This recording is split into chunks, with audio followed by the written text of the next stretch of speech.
Muchas gracias, queridos amigos. Seguimos aquí en el intermedio cuando son las 10:17.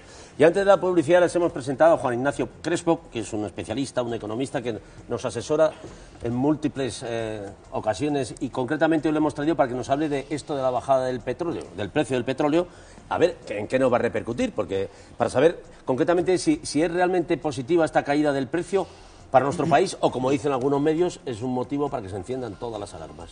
No, esto es una bendición para un país como España, que tiene una dependencia energética superior al 70% del exterior.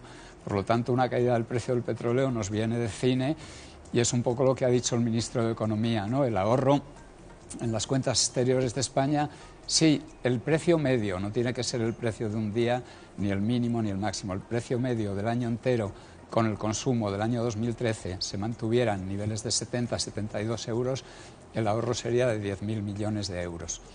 Entonces, es evidente que para un país como España, que tiene que importar la mayor parte de la energía que consume, esto es como si le lloviera un maná.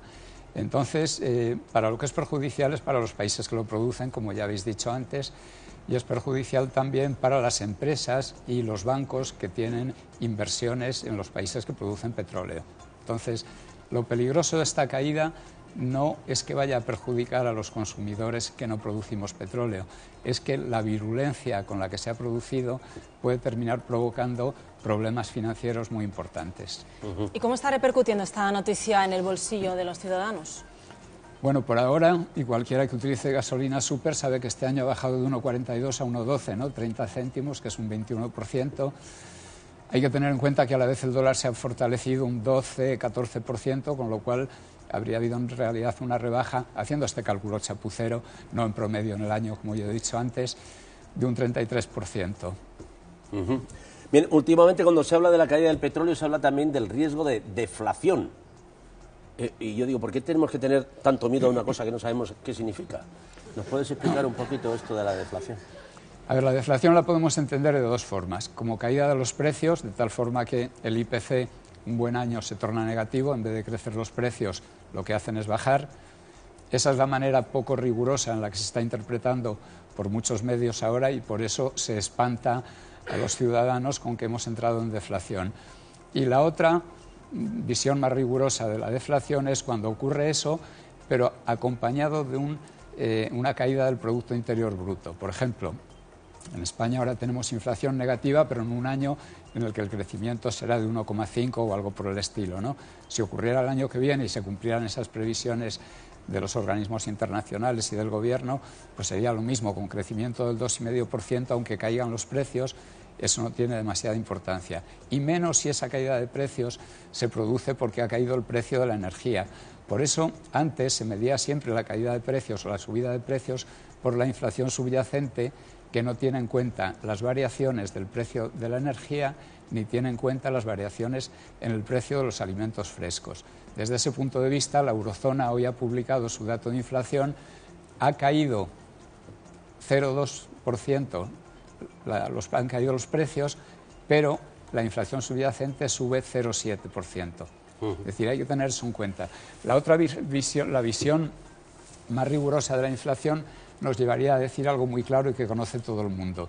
En España solo hemos vivido deflación en el sector inmobiliario. El que los precios de la vivienda y de los locales hayan caído 40 al 50%, eso sí es deflación, porque fue acompañado de pérdida de crecimiento económico, y a la vez fue acompañado de que el objeto que se pone como garantía de un crédito hipotecario, que es la vivienda, termina por tener un precio más bajo que lo que queda por pagar del préstamo. Esa, digamos, es la única deflación que hemos vivido aquí, por ahora.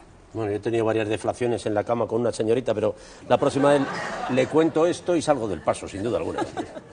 No se me había ocurrido. Como hemos visto, usted mismo lo recordaba hace unos momentos, hay países a los que esta bajada del precio del petróleo les va a beneficiar, otros a los que les va a perjudicar, pero en la economía global en la que vivimos, ¿no acabaremos sufriendo nosotros alguna consecuencia negativa?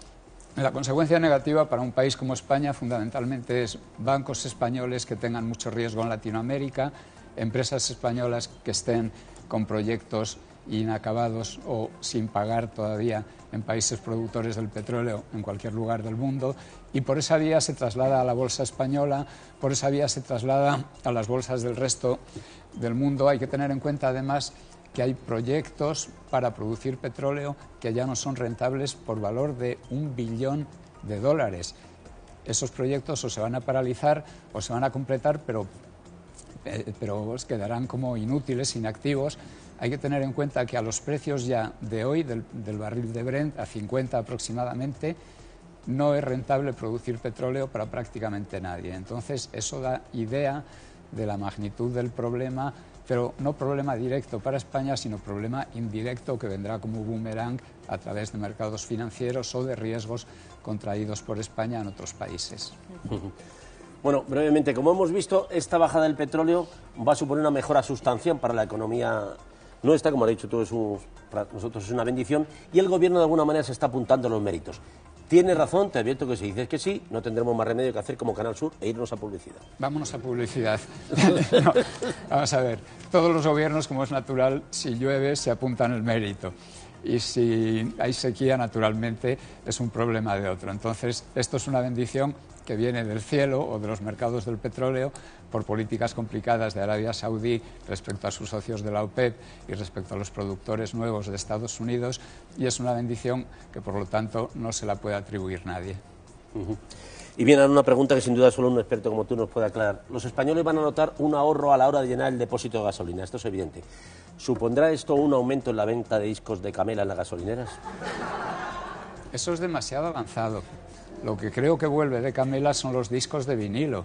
Pues lo tendremos en cuenta. Muchísimas gracias, Juan Ignacio Crespo, por estar con nosotros. Gracias. Hasta cuando quieras, aquí te esperamos.